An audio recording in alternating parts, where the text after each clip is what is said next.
Physicality right now, after just this first day of pads and we've had half pads on, they've been a physical group, but really in the meeting room, these guys get along really well. A lot of good interactions with them, talking football, talking defensive structures, and just overall our scheme, and just seeing how close they are has been really good. But as far as on the practice field, I think they're showing to be physical. I'm trying to get them to be more technicians and fundamentalists, and they've been doing that.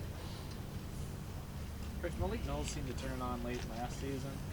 Everybody's talked really glowingly about him this offseason too. What do you think it was that got his game going in the right direction? Just another year of maturity, I think. Going through a COVID season, obviously everybody had challenges. He's had a really good summer. Coach True and his staff have done a really good job with these kids, and there's been a lot of buy-in with them, and in particular with Malik, a lot of buy-in with him. He's gotten stronger, he's more explosive, and so as he continues to mature, I think that's really the main factor in his growth and what he's kind of been doing just early in camp right now. How high of a ceiling do you see? Hopefully there's not a ceiling. Hopefully he just keeps going. And he breaks through, and that there's not anything that would make him plateau. Because obviously he's a young player, and so hopefully just this season he continues to grow and grow and grow every week, and I think that's what something that Wildcat Nation will see. Kid, every single week he gets better. And that's what we're going to do. That's what we're building this camp with all our players, but in particular with him as we move forward throughout the season. You hope week to week he continues to grow and get better each week. What's similar and what's different about Daniel Matter-Bebe compared to Riley Moore last year? Daniel is a little bit more fluid just in terms of his athleticism and movement skills. As far as knowledge of football, it's probably about the same. I know that, with Briley's background, he's at one place consistently, had some coaching changes and things, but was pretty consistent with position coaches at Northern Iowa. And so he had a consistent throughout, what he was doing. But they both saw a lot of football in their time. But the biggest difference, probably just fluidity and athleticism. Briley was still an athlete. He was, a guy that we're going to be able to use in split zone, and then obviously get him in the flats. Some similar things we'll do with Daniel, but probably just athleticism was probably the main difference. Does he seem like a guy that had dealt with injuries in the past, or is he kind of 100%? No, not at all. In terms of a guy that seems like he had been injured before. He's moving really well. He's taking care of the body. I'm very pleased with what he's doing and what he's brought to the table early in camp, and he had a really good summer also. How is he as a blocker? Really good, physical. He's done it in his past, something that he's not afraid, he doesn't shy away from. So, his skill set is one that at tight end, it's one that you want, and it's one that our room really has. You look across the board at our room, guys can do multiple things. At the tight end position, we ask them to do that, and that just kind of comes with the nature of the position. But really, the entire room brings a lot to the table, and they all have a specific skill set. But over across the board, I think a lot of them can block, they can run.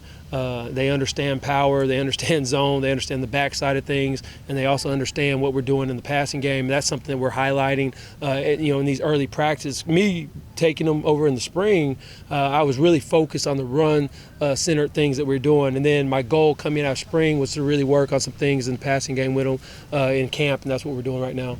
How meaningful is it for this team's and this offense growth to have like a fifth-year senior guy, all the experience that Skylar Thompson brings? Really good. I mean, it's invaluable. We were talking about that the other day, just the fact that the unfortunate event of obviously of having Skylar injured, but during his injury time, he took advantage of it, and he became another coach, essentially. He's standing back there with us. He's seeing the game from a different perspective, and that was probably one of the biggest growth points I've seen in Skylar. His arm talent's always been really good, his athleticism, but that mental growth that he had in the 2020 season is invaluable, and it's showing up. I know. Going back to Daniel for a minute, one, did he pick up the system maybe as quickly as anyone you've seen? And then two, would you say that's because of just how many other schemes he's had to learn throughout his career? He's still picking up the system. All it is the verbiage right now.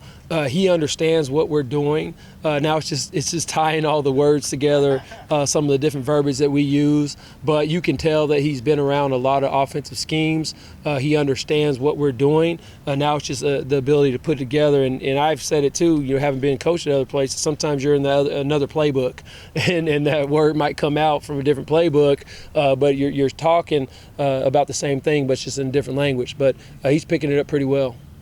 What is your depth chart Last one. One more time. Depth chart at tight end kind of look like right now? Right now, alphabetical. So that's what it looks like. So right now, it's just guys getting reps, a lot of reps.